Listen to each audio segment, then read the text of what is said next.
we're ready for the draft, and we see the first ban is actually going to be Tychus coming out of Barrel Boys. Yeah. No surprise there. Tychus still a very, very, very strong hero. We'll be saying that all day because I imagine that Tychus will be banned pretty often.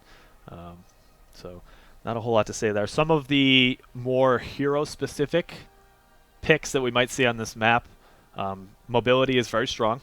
So it would be of no surprise to see Brightwing and Falstad, although they are still very common picks. They may be picked a little bit earlier than we're normally seeing.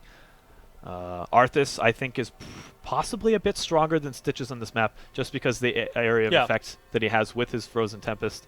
That's very nice for fighting on those caps. I would have to agree, yeah. Uther seems to be pretty good, even though he doesn't have that mobility. We have seen a lot of teams pick up Uther and then leave him on the shrine that's like quote-unquote left over, because there'll be usually 2 shrines active at once. The teams will be fighting over one shrine, and they may choose to leave their Uther at the top because he's actually pretty good at soloing the shrines, surprisingly. So a ban on Tassadar. Very interesting. There are a lot of places to hide on this map, so I'm thinking just from a vision standpoint, that's pretty good. It may just be a pickup so that they can get their, their half support. I mean, he's just going to be a strong hero. I mean, oh, sorry, that's the ban. Jeez. That's the ban, yeah. But yeah, I mean, for those reasons, he's still a very good pick. So I can understand why they would ban him out. Now, we see Stitches is, in fact, going to be the first pick here. Stitches will be playing on the side of Barrel Boys as the first pick. And Vala Kerrigan very quickly picked up here on the opposite side. Kerrigan has a lot of power. We saw Kerrigan actually played by Barrel Boys in that last game and did a lot of crazy, terrifying setups. So we're going to see Kerrigan changing hands. Yep. And Vala's just, arguably the best. Yeah. Fun fact, the team that has second picked has grabbed Vala in that first and second pick. Every time? In that, yeah, those first 2 picks. It's interesting. Yeah, it's odd. I think it comes down to the fact that, Stitches, Tychus, and some other map-dependent or team-dependent, somebody else is banned out, and then it's just like, all right, who we grab? Oh, Vala's always a good pick. She just sort of fills into that slot every time. Different styles. You can go single target. You can go multi-target with Vala. She has the stun heroic. She has strafe. I mean, there's literally no flaw with the hero when it comes to the flexibility. So, but yeah, it's Sky Temple. So there's a lot of weird things that can happen here. You mentioned Arthas might be the more important pick, but we see Stitches be first pick just because Stitches is Stitches. He's Stitches, yeah. I mean, hooks are terrifying. Not trying to say that Stitches is at all a bad pick there. I just wouldn't have been too surprised to see Arthas picked over Stitches for those reasons that I mentioned. Stitch is still a really good pick. But one thing I want to say is I actually wouldn't be that surprised if we don't see Arthas. I actually wouldn't be that surprised if we see ETC, because I think ETC is incredible on this map. Yeah, he's pretty good too. I mean, there's a lot of weird heroes that are good for X number of reasons that just you wouldn't normally see. Gazlo, like as odd as that sounds, like for the most part in the beginning of the game, the order in which the shrines are going to spawn, like he can just go set up on that bottom shrine. It is so hard to get down there to deal with him. I don't expect to see that because he has a lot of faults in other areas, but that's a good example of a hero that is, I would say for the most part, pretty bad on every other map, but has some potential on this map. So yeah, we could see some weird picks like that. Probably not Gazlo, but somebody else. I mean, I'd love to see Gazlo make a return back in the early days of competitive heroes. We saw wombo combo compositions that involved Gazlo with the Gravel Bomb. We had Diablo with the Apocalypse, and it was a very different time. But not too common right now, neither of those heroes. And we're just kind of waiting for them to make their pick here. There is no set timer in our current system we have here. I usually give them about a minute and a half, so I'll probably give them a time warning soon. But how do you feel about Hammer on this map? For the same reasons that she's strong on Dragonshire. Same reasons she's strong on Dragonshire. She works out, but at the same time, the distance from top to bottom shrine on this map compared to Dragonshire is much greater. And the immobility of Hammer is a very apparent thing now. Actually, we have Nazebo Arthas. So okay, that's weird. Arthas Stitches. Arthas and Stitches. They are monopolizing the warrior slot here. They're picking up 2, so they're going double warrior. They're actually just looking for that ridiculous amount of sustain and peel on those shrines that they're picking up. What do we keep miscalling them? Is it temples? Temples. They're temples. So we got to fix our vocabulary there. But yeah, there's. I mean, looking at the comp right now, obviously there's a ridiculous amount of stress put on the Ravenous Spirit. So it's going to be hard to get there. I mean, you got 2 huge bodies. These guys are the top warriors for a reason. They are absolutely obnoxious to get past, and they're gonna make it difficult. So Nazeema's going to have a lot of opportunities to sit, in the back row and just file off that Ravenous Spirit and just do a ton of damage. Chef currently sitting on Kerrigan. That is, in fact, the hero that they have picked up, but it's just very weird to see Chef sitting on Kerrigan. I don't think he'll end up playing Kerrigan in the long run. Probably not. But we'll find out, that's for sure.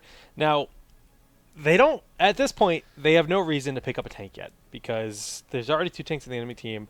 They're going to be able to pick up something a little bit for their 5th pick, and they end up going for Falstad Uther. They just want to make sure that they don't have Stitches Arthas Uther because that would actually be horrific to deal with. Yeah, you're not getting through that. And Falstad, we could see Mighty Gus because if Ravenous Spirit is going to be a core part of their fight, Mighty Gus just eliminates it. Also, you don't exactly have the need to have a ton of burst damage because the enemy team isn't going to have a huge amount of burst damage because they're probably giving up one of their assassin slots for the extra warrior.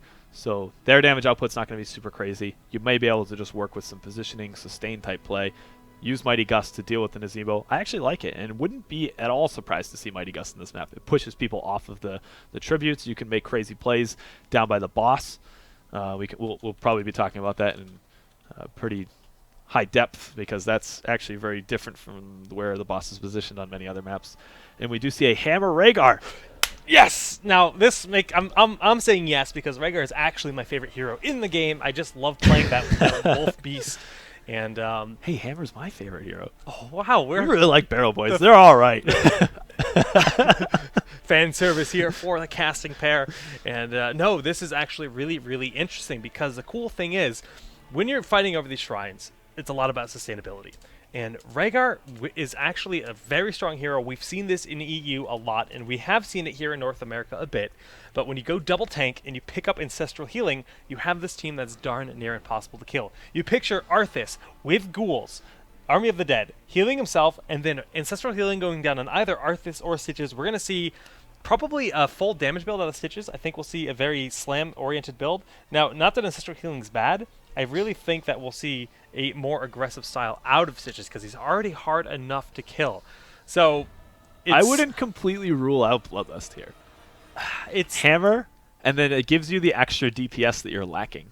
I don't think we'll that's not. I'm just saying I wouldn't rule it out. Yeah. It is very likely they will still go Ancestral Healing, but there is a chance that they will go Bloodlust for that reason.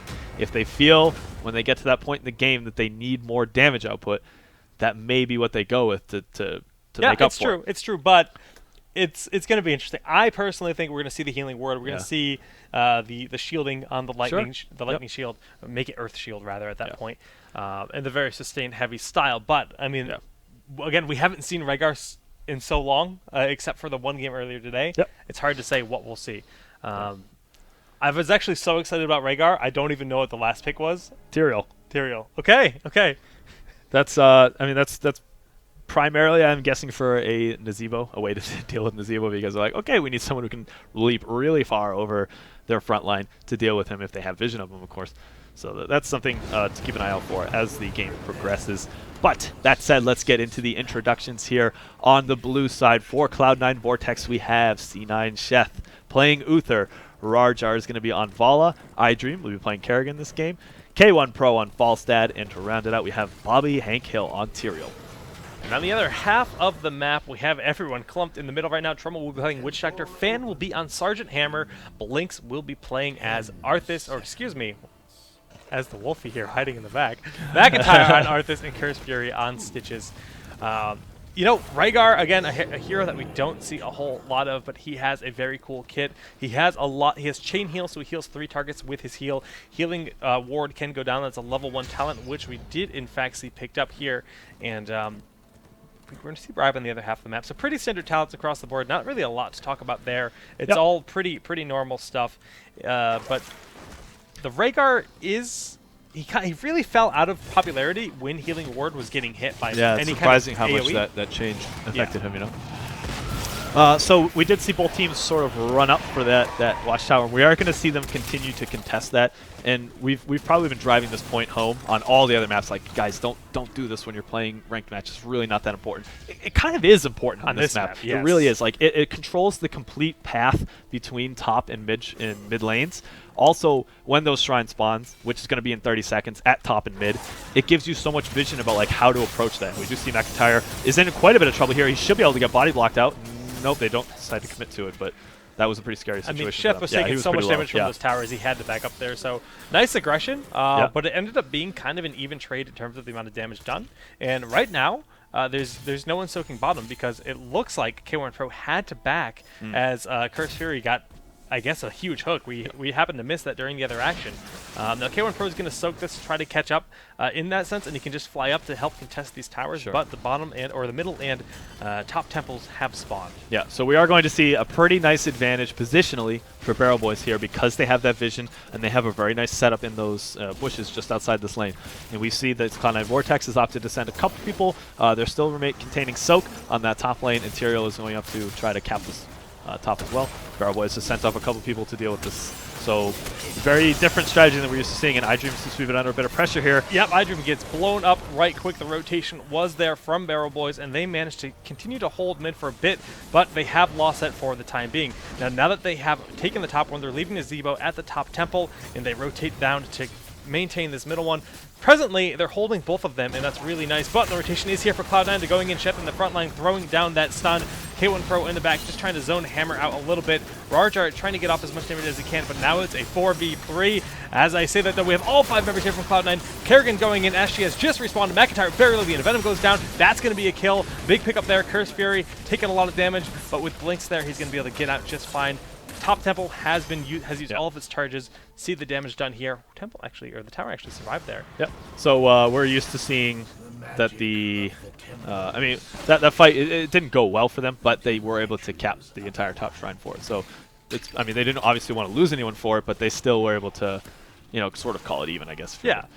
But structural advantage is definitely here for Barrel Boys. They got this entire wall down. Yeah. They almost have this wall down, and on the other half, I mean, it's pretty much the half amount of damage done on the side. So nice little start here for Barrel Boys, but it's still a very dead even game, Absolutely. and mercs are being picked up across the map. Yep, that's absolutely the right call. While they wait for those extra shrines to pop up, I think it's 2 minutes after the initial shrine popped up, which I think is going to be bottom for the next one, and I think it's either top bottom or mid bottom for the third set.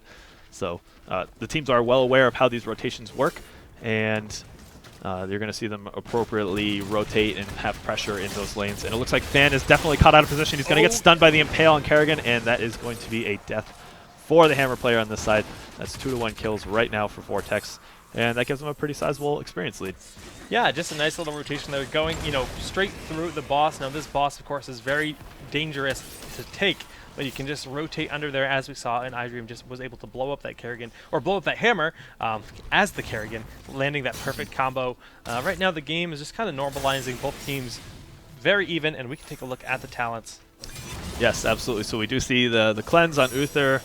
That makes a lot of sense considering that they have that sizable amount of CC, especially that hook going down on the other side, Sergeant Hammer the Mines, etc. There's a lot of reasons to take that. We do have the double battle momentum for both Vala and Kerrigan and Tyrael.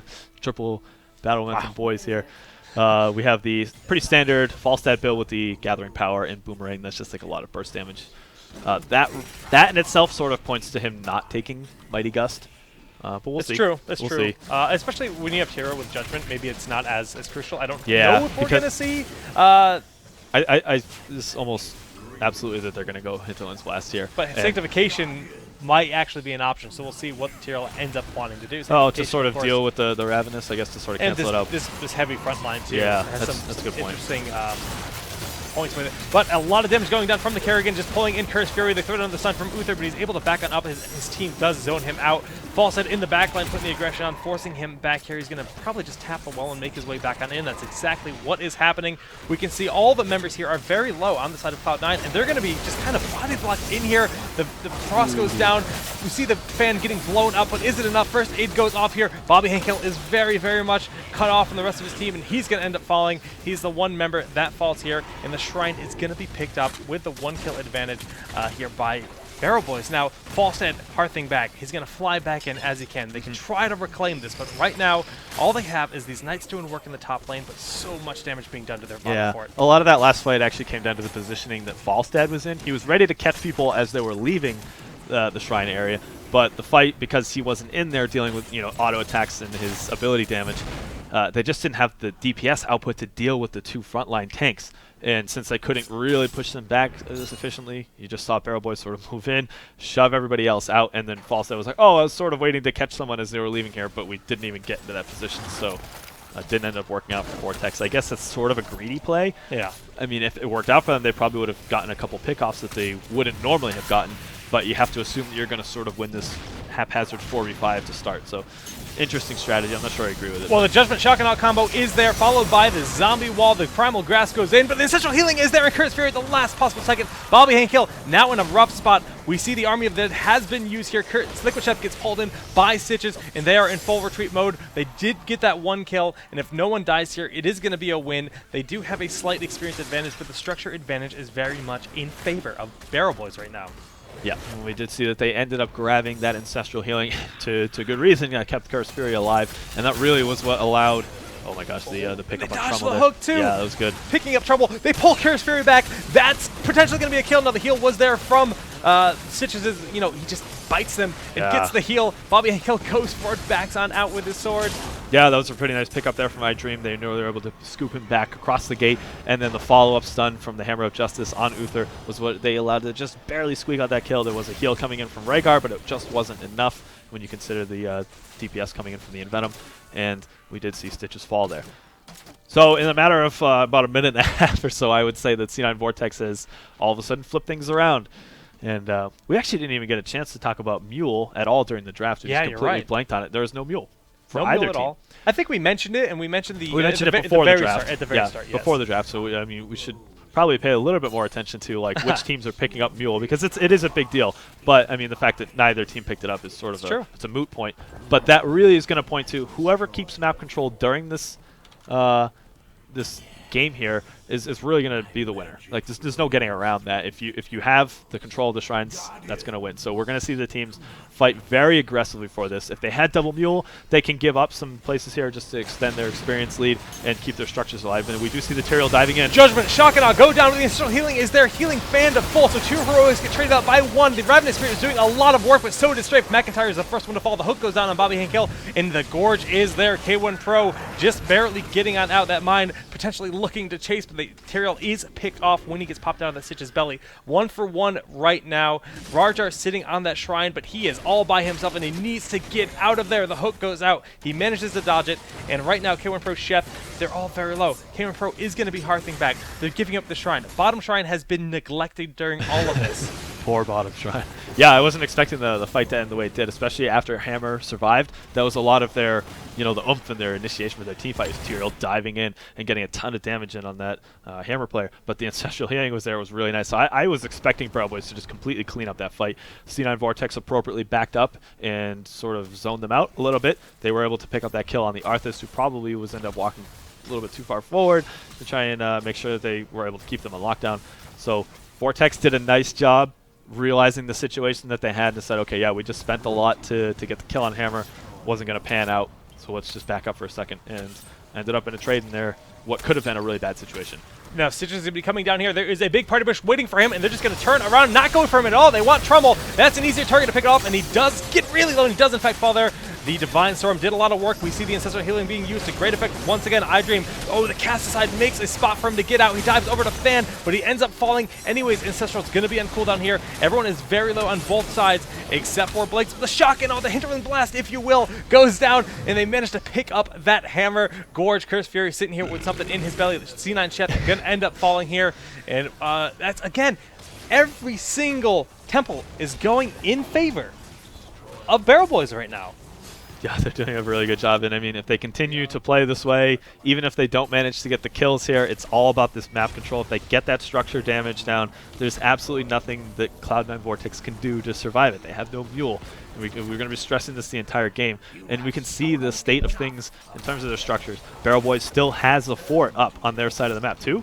I can't see the bottom because Rhaegar is sitting over. I don't think they do. They lost the bottom. So they do still have one fort up, and we're already seeing that Vortex has their keeps under siege. So it's something that, I don't know, I'm not sure what exactly. They have to have better presence in terms of how they initiate these temple fights, really. I mean, they're initiating with the Hinterland Blast with the Judgment there from Tyrael. And they're trying to blow people up, as fast as possible. But every single time, and we've seen it twice now, Ancestral is just denying that. And they're trading 2 heroics for 1. Yeah. And that's a big deal. So maybe they have to hold that hand a little bit longer, get someone low and make sure they can actually eliminate them. Maybe that's what they have to do, but they're really relying on getting that fast initiation out of Tyrael. The problem is, though, when you do that, you have to basically send Tyrael in to start soaking for the rest of the team. He doesn't have the HP pool that the other 2 warriors on the other side of the team. So they're just going to bully him back into the rest of the team. Yep. And it forces him to use his kit to dive in on someone, because that's what the strength of their team is. Their strength is diving on people. They have Kerrigan to leap in. They have, the Judgment. They have Uther following up, getting the stun. Like, they have to play like that. I'm not sure. Maybe they just need to focus Rhaegar first, make sure that he dies fastest. You got to look at the person with the lowest HP pool and who's most successful, which I'm sure that they're doing, but gosh, how do you dive more than you're already diving? Okay, Stitches goes for Pulverize here. So that's going to make it even more dangerous for Tyrael to do that. Yeah. We have double Relentless on the side here for the tanks, and you just pretty much can't stop them at that point. Yeah. And these mines that are going to help knock you out. We saw the Thrall in the last game trying to get something done but those mines would just disrupt. And that's this Tyrael, again, that frontliner that dives in and Kerrigan are going to have so much to deal with between Pulverize and the mines. Yep, absolutely. And so some of the other talents that we didn't get a chance to talk about, we do have double Blood for Blood on Vala, Kerrigan, and Tyrael. I keep looking down and saying, oh, Tyrael grabbed it too. We have Opposing Presence on Uther. That makes a lot of sense when you consider the Sergeant Hammer, Stitches, and Arthas. I think it's all good pickups for those heroes to deal with. And, of course, the Overdrive. Oh, and Crippling Hammer. We didn't get a chance to talk about that, but it looks like we're going to have a bit of a fight appearing on this bottom temple here. Bobby Hankill putting that sword there just in case he has to back up, and he's going to use that right there. I like that play. Using the sword a little bit defensively. Chef gets pulled in, but he's going to be able to back right it up. But right now, they're still holding that tower. So although nothing's happening, Cloud9's getting sieged, and it's a win for Barrel Boys. Every minute that Cloud9 sits in the backline, they could have gone to the middle tower. They tried to contest this, but they're actually too afraid to initiate. I think that's a tough call because of the narrow chokeholds to get in there. It's so risky for a team. They don't have any real good way to get vision. But shouldn't they have just gone to this middle tower? Yeah, that's what I'm about to say. The absolutely was the right call was to just back up, go for the middle tower. Like, don't take the bad initiation when you don't need to. You're already having a hard enough time trying to eliminate one of the members of their team. Don't put yourself on the wrong foot to start that fight off. Now, iDream gets hit with that Pulverize pretty early. We see a lot of damage going out immediately. McIntyre, the hook goes down on iDream, and he's in a bad spot. The Judgment goes down to try to peel the iDream. He's getting hit by that Gorge. Hinterland Blast doing a lot of damage, but immediately we see that Ancestral Healing coming down. Bobby Hankill is going to be getting blown up here. 2 members down on the side of Cloud9. All 5 still alive here. Rojar gets pulled in, and that's going to be good night. And Chef and K1 Pro are going to walk home with their heads down as they lost yet another shrine here. And everything's looking in favor of Barrel Boys. Okay, right now. that fight, I was watching a little more closely in terms of where they were focusing. And we saw that the fight started off with Kerrigan getting hooked. 3 of the other members of Cloud9 Vortex were dealing with making sure that Kerrigan was safe. And the Tyrael judgmented in on Nazebo. There was no focus there. So basically, as soon as that hook went in, you need to make a decision. Are we saving Kerrigan or are we diving on somebody? And the team was completely split on that. Oh, and then K1 Pro tries to bribe this, and he's going to get the Giant stolen using his 2 bribe stacks. Actually the worst. It looks like he wanted to fly away, but he's going to get blown up here. Chef gets pulled in as well. They opt to just go to K1 Pro and make sure he doesn't get the fly on out. Nothing's going in the way of no, right now. This does not look too good for it. Yeah, with that boss being picked up, the double giants behind it, they're going to get a serious push going here on this bottom keep.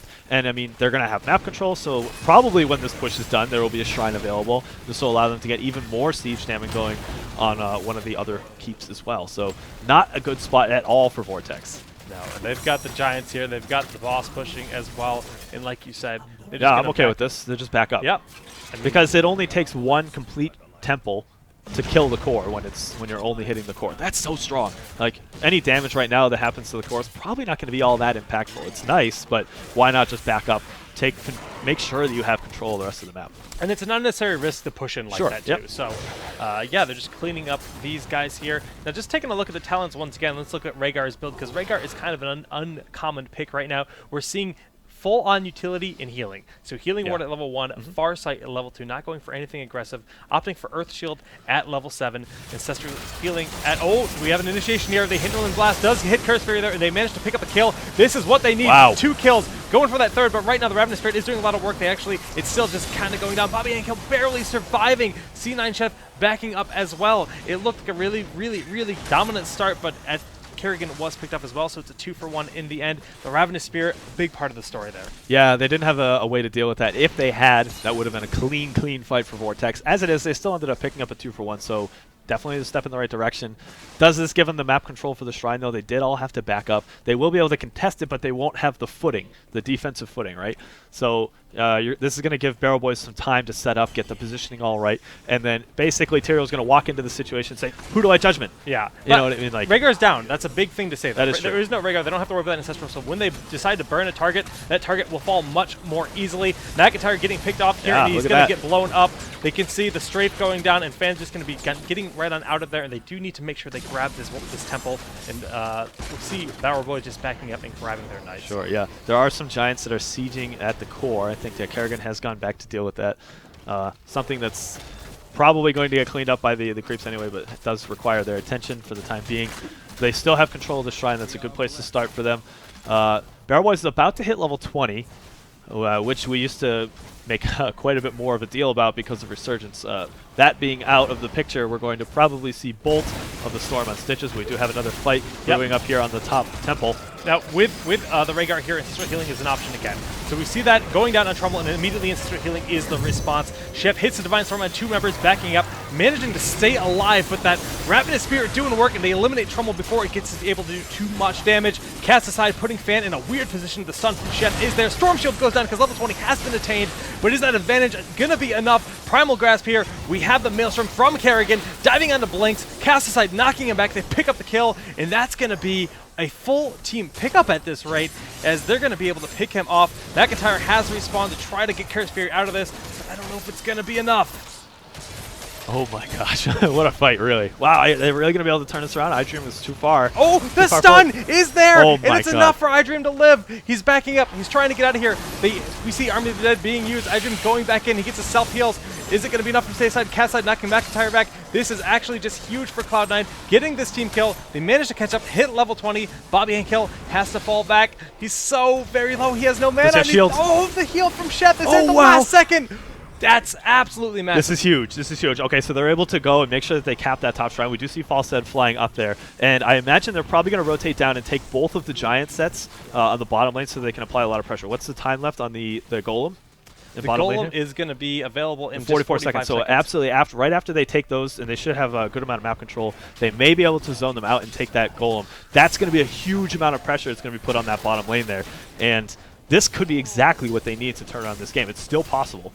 So let's just, again, look at the talents. We tried to talk about it earlier, but it's been a really action-packed game. So the Rhaegar is actually going for the Healing Surge and then the Earthgrass Totem. So a lot of sustain there. When you give Ancestral Healing and Storm Shield, that's a big game-changing thing. Storm Shield's going to have a huge effect on this match, but we have Storm Shield on the other side as well. Sure, yeah. Double Blinks for both teams, and Epic Flight being Epic Mount, Epic yes! My favorite. I love this talent. This brings down the startup time for his flight down to a half second, and it reduces the cooldown of his flight itself. So it actually is sort of like an extra blink. It looks like we do see the Cloud9 Vortex is getting a little bit aggressive here. Yeah, just completely zoning them out, showing a lot of aggression, looking for that hook. If that blind hook had hit Bobby Hankill, that would have been an incredibly strong position. But the boss is such a big risk I don't here. think they can do it. No, they can't. They're probably going to try and wait in party bush just to see. Like it's almost like a party bush for a party bush, because they're each team knows that it's like something you can't really take, but they know they're going to be checking to see if the other team's taking it. So if they take a forward party bush, they can try to kill people that are checking.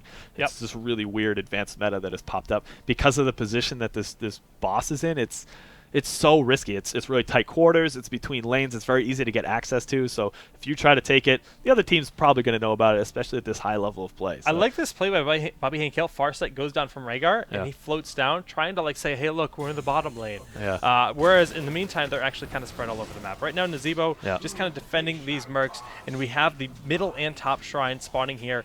This is a really crucial part of the game because the keeps aren't, at a decent health right now, but as those fall for both teams, the game gets really close to an end. Wow, that hook was close.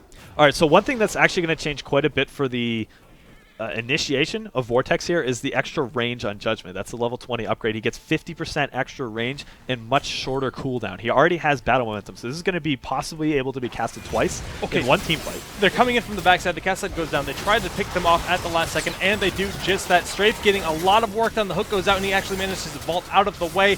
Bobby and Kill is taking so much damage on the Rapid Spirit. The heal gets off from Chef, followed by that Storm Shield. Ancestral Healing was used. K1 Pro is very low right now, and so is Bobby. Bobby likely not going to be able to survive this. The shield? Does he have the shield? Does he have the shield? He does not. So 2 members have fallen. Both Chef and Tyrael are going to be down, and that's honestly, it's going to be really rough. Yes. I mean, that's very possibly going to be 2 keeps here. There's absolutely no way the Vortex can contest this right now. They may be able to scuffle up enough people to try and take like the end of one of the shrines, but a good majority of these 2 shrines is going to get pelted onto those keeps, and we're absolutely going to lose that middle keep there. The top one, very likely as well. It is quite late in the game. We are 21.5 minutes in. They do a lot of damage. Now we can see that we have multiple members here in the top lane for Cloud9, just kind of poking around, trying to find their spot, but holding this watchtower and those two keeps, when you have the hero advantage, it's going to make it really hard to lose either of them, and they're doing a good job making sure that they maintain both of them. The keep did fall, like you said, and the top keep is going to fall as well. Is that actually it? It's going to be close. Look how I think it's fast it. I think that's falling. it. I don't know how many shots are left on each of these, and just the they're unloading. The last one? Not enough. Oh my gosh, no, that's so close. I didn't expect it to do that much damage to the keep. This map does get a little bit crazy when you consider that one temple can absolutely just take that. And this is kind of risky. I think they will probably be able to get away with it, especially since it looks as though Vortex, they're going to poke in to see.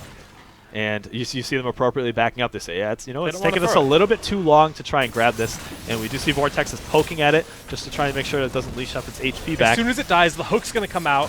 They're going to get that hook. Oh, the wall is there. Hinterland Blast going down, but gets interrupted at the last possible second. The Ancestral Healing was just a little bit late, and it doesn't actually go off. That's what they needed. McIntyre is very low, but he is Arthas. Blinks is going to fall. This is huge. They pick up the boss. No way. They pick up 3 kills. Their keep is down to 37% HP, but they're putting the aggression on. iDream gets fanned. The fly forward with Epic Mount is going to be able to pick off Fan here. 4 members are down. Only Nazebo This is it. remains. This is their time. They can push in so hard right here. This might actually be the end of the game. They need to get that first keep. They're going to push through with this boss because they have no reason not to. They're going to just plow through the keep and try to end the game here. They have 40 seconds. They didn't lose their healer, which is so important. They actually have the sustain to manage to do this. Bobby Hankel cannot die here. No, he can't. They need him. The shield is there. Protective shield has been used. They're keeping the sustain available. Chef needs to just use everything he can to heal. Fortunately, he has a lot of mana, so he can keep his team in a decent spot. Opting to heal K1 Still has half HP. I think this is going to be it. I don't see why they wouldn't be able to do a ton of damage to the core here and take this game. Yeah, Strafe and Hinterland Blast, knocking them back. Storm Shield used just as a defensive precaution. The keep is, of course, falling so low. What a play. Trouble's going to fall here as well, and that's going to be GG. Cloud9 brings it back. That's what we were talking about with how ridiculous that boss is. It is so scary for either team to jump in there, and it's like whoever wins the team fight there late game, that is it. You're done. That was an incredible comeback from Cloud9 Vortex. That game was all Barrel Boys in the start of it. They had so much map control going forward. We were basically spelling out how Vortex was about to lose this game, and they came back. They adjusted their team strategy. They were getting the right picks going. Incredible play. Oh my gosh. I'm very impressed with Vortex's ability to turn that around. That's like one of the hardest maps to make a comeback on, and they pulled it off flawlessly. And so good. You could, in one way, you could say, okay, it was risky for Barrel Boys to even be at the boss. Yeah. But they still backed up, and they waited for Cloud9 to initiate the boss, and then they tried to make the jump, because they're like, well, we have the advantage. We've been dominating them. But Cloud9 took that play. The cast-asides were so huge. They managed it. The Ancestral Healing was just about a millisecond away from had they gotten that off, that probably would have been a completely different fight. So But they did exactly what we were talking about. Like, well, how do you dive better? They dived better. Like, they just picked the target. They were able to eliminate him faster than the ancestral came off, and that was such a huge critical turning point of that fight. Yes. Oh, wow. What an end to a Ridiculous. game. So good. And at that point, I got to tell you, Cloud9's going to be on like this, like, let's go, boys kind of mentality. They're right? just like, we did it. We brought it back. We're not dead yet. We're still in this tournament. And we're getting ready for Game 3. So excited. I would have said this was going to end. Yeah. So on that note, we're going to throw to a quick commercial break. Yep. So stay with us, guys. We'll be back here with Game 3 between Cloud9, Vortex, and the Barrel Boys.